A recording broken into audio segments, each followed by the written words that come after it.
It's Tuesday, January 13th, 2026, and you're listening to Blue Lightning Daily, the show that's made entirely by robots who are trying their best, okay? I'm Hunter. And I'm Riley. And yes, the robots wrote this episode, edited it, and if we randomly say something unhinged like, your brand guidelines are a vibe, just know we're leaving it in. For science. For chaos, today's lead story. Adobe Firefly just added OpenAI's GPT Image 1.5 as a partner model inside Firefly, meaning you can generate and edit using OpenAI's image engine without leaving the Firefly workflow. Which is wild, because Adobe is basically saying, we don't have to be the only model. We just have to be the place you work. That's a power move.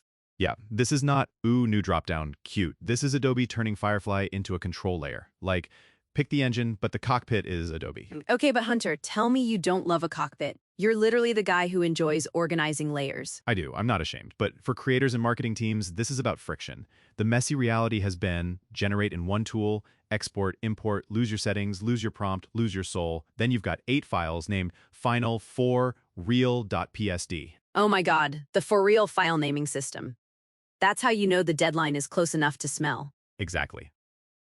And now, if Firefly lets you choose OpenAI's model inside the same surface where you'd normally use Adobe's models, that means fewer context switches, more iterations that stay in the pipeline. And the headline feature is text. Like, text in AI images has historically looked like it was typed by a haunted keyboard during a power surge. The cursed boss level, always. You'd ask for Summer Sale and you'd get Summersai in a font that doesn't exist in our dimension. It's giving brand safe, but in the language of a sleep paralysis demon. Adobe's positioning here is pretty direct. GPT Image 1.5 is stronger at instruction following and text rendering. So the practical creator takeaway is, if you're doing typography-heavy comps, thumbnails, banner drafts, pitch slides, UI mockups, you might finally get something that's closer to usable. And that changes approvals. Because a lot of teams weren't rejecting AI images because the vibes were off. They were rejecting them because the copy was illegible, or the product category was wrong. Like, that is not a hearing aid, that is a futuristic Bluetooth almond. Prompt adherence is operational, not aesthetic. Marketing teams don't need pretty, they need exact enough that legal doesn't enter the chat. But here's my spicy question. When do you pick Adobe's model versus GPT Image 1.5? Like, what's the tell in real life? If I'm running a design team under brand rules, I treat it like camera lenses, not romantic, just practical. If you need consistency, safer outputs, and an Adobe native vibe, you might stick with Adobe's model. If the job is, follow this brief exactly and please spell the headline correctly, then I'm reaching for GPT Image 1.5. So Adobe model for explore the look, OpenAI model for ship the comp? Often, yeah. Or start with one for exploration, switch when you're tightening the layout and copy. That's the part people miss. Multi-model doesn't mean you pick one forever. It means you change engines mid-iteration when the task changes. Wait, that's the real thing, model literacy. Like, are we actually going to have knows when to switch models as a job requirement? I think so, but not in a fancy way.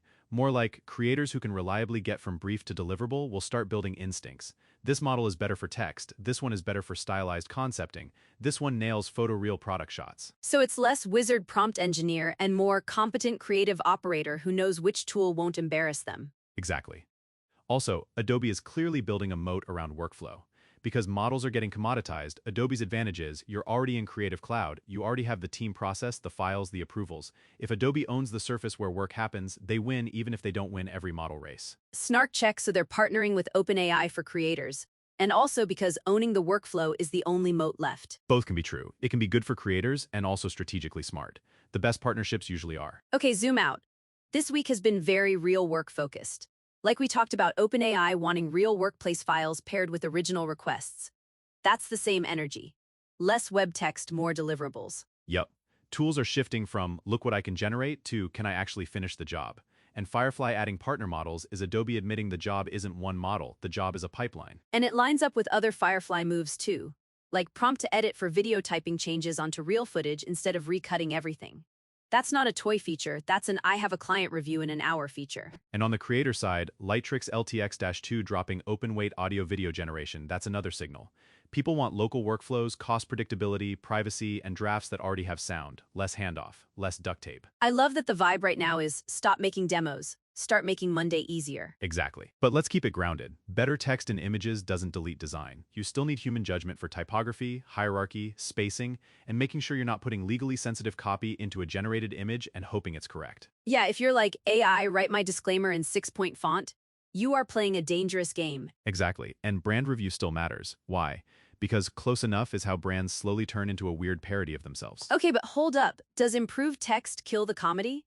Like, are we losing the haunted keyboard meme genre? I think the jokes just migrate. Instead of misspellings, we'll get technically spelled right, but the kerning is criminal. Or it spells it perfectly, and the model decides your brand's tagline should be live, laugh, litigation. That's the new failure mode confidence. Speaking of confidence, can we talk about AI meeting notes hallucinations for a second? Because every tool is like, here's what happened in the meeting, and it always sounds like it attended a better meeting than I did. Oh yeah, you'll get notes like, the team aligned on a strategic roadmap and agreed on key action items. And I'm like, we talked about a button color for 30 minutes and then someone's dog barked. My favorite is when it invents action items for people who weren't even there. Like, Riley will deliver the final campaign plan. Excuse me, the only thing I delivered was a meme in the chat. That's why this Firefly update matters. It's pushing toward more reliable outputs for real constraints. Less AI confidence theater, more actually usable asset drafts. Okay, practical advice time. If you're a creator listening, what's the move this week? If you already live in Adobe, open Firefly and test the model picker intentionally. Do a typography-heavy thumbnail concept, a banner ad comp, or a packaging mock. Compare Adobe's model versus GPT Image 1.5 using the same prompt. Then take the best result into Photoshop for finishing, because you still want clean type and real control. And if you're on a team, make it a tiny internal challenge. Like, which model gets us to an approval-ready draft faster? Not which is cooler. Approval-ready is the whole game. Also, Adobe's doing that limited-time Unlimited Generations promo in the Firefly app for some plans until January 15th, 2026. So if you have access, this is a good moment to stress test and build habits. Stress test is such a polite way of saying, make it cough up 40 versions until the stakeholder stops moving the goalposts. Exactly. Creators, we see you. All right, that's the episode. If today's moral is pick the model that ships the asset, then I'm framing it and hanging it over my desk. Thanks for hanging with us on Blue Lightning Daily. Go check out bluelightningtv.com for AI news and updates, and make sure you subscribe. And if your AI-generated text is still haunted, congrats, you're keeping the meme economy alive. Catch you next time.